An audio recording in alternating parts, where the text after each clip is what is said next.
Tonight, I will kill Harry Potter.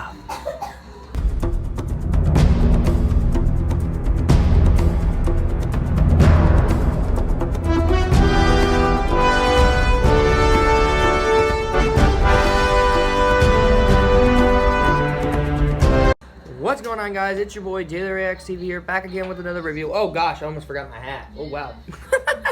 Never forget to do a review or video without my hat. Today we are here to review the film Harry Potter and the Deathly Hallows Part 1 to keep up the Harry Potter marathon. So I guess I'm gonna let this video is being made the same day as Half-Blood Prince was made, but this will be premiering on Friday, so you guys be prepared for more Harry Potter. And then next week would be Harry Potter and the Deathly Hallows Part 2 review.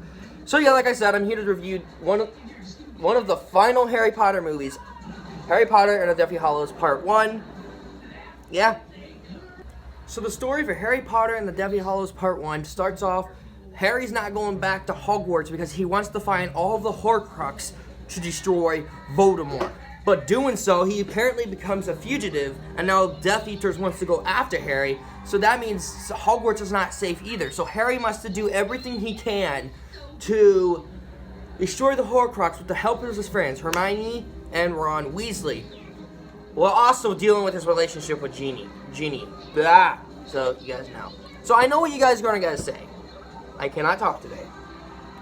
Did you see this movie in theaters too? Yes, I did. And the reason why I'm not using the fancy poster like I did with the other movies is because that poster was kind of ugly. So I was like, you know what, I'm going to go with the original OG Harry Potter poster. So that's why I have this. Because the one I had for Order of Phoenix, even though the poster looks good for Order of Phoenix, I wasn't using it because how much of a disappointing movie that was. But yeah. So going back to this movie, I wasn't really expecting to go back to it because, you know, all the Harry Potter movies we have done in the past, and right after this movie series, I might go do Shrek, or I'll just go back to my normal routine, daily vlogs, reactions, story time, you know.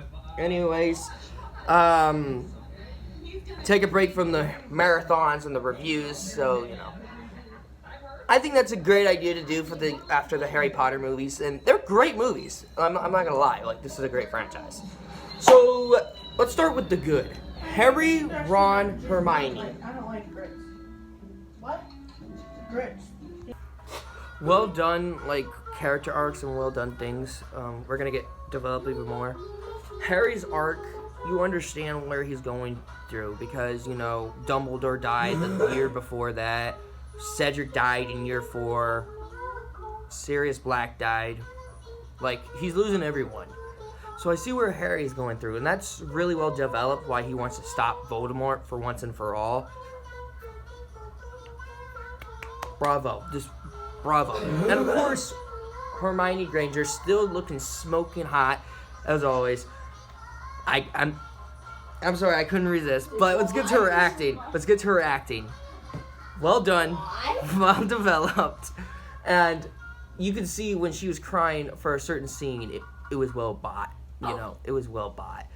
Ron Weasley, oh my gosh, this dude knows how to act, and there's a certain scene that's really well done, just well done acting, I'm not gonna lie, just well done acting.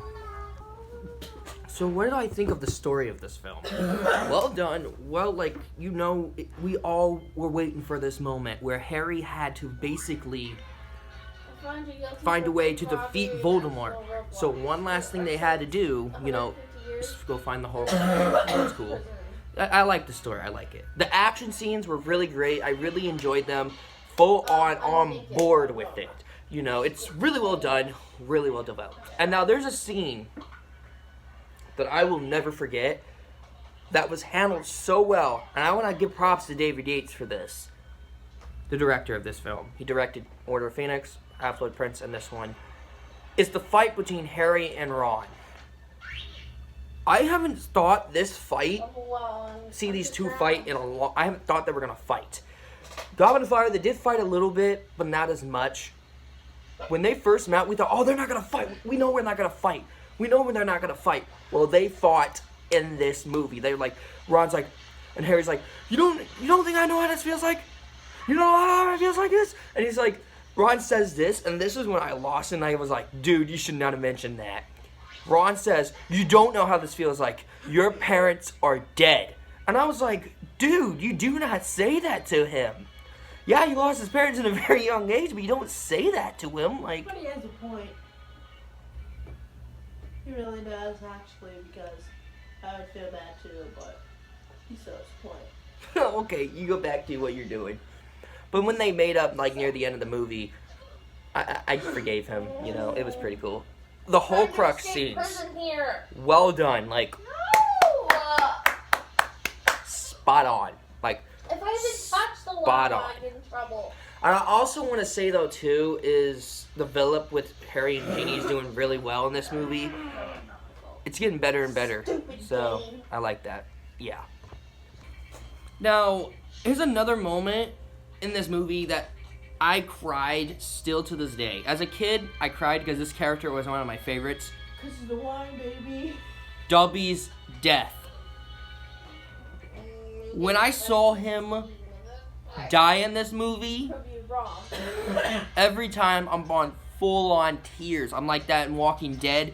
When Lee died, I was like that with Guardians, even though the game wasn't even that interesting, but I still cried. Daddy. I was like that with Last of Us Part 2. Heck, I was like that with the Toy Story 2, the behind the scenes of Toy Story 2 reaction, you know? What is this game's problem? Every movies I have watched had death. Goblin of Fire made me cry because of Cedric's death. Half-Blood Prince made me cry because of Dumbledore's death. Now this movie's death, oh man, that was heartbreaking because we saw Dubby in the second movie, you know, and we haven't seen him since then. Sadly, I was like really sad we didn't get to see him, and this is his second film as well, just like Sirius Black. But with Sirius Black's death, it was useless, and this film it was not useless. So I'll give props to Dubby. So rest in peace to my boy Dubby. And Voldemort. We saw him a little bit in this movie, but he was pretty menacing. He was pretty scary in this movie. And that thing I did in the beginning of the video is like, Tonight, I will kill Harry Potter.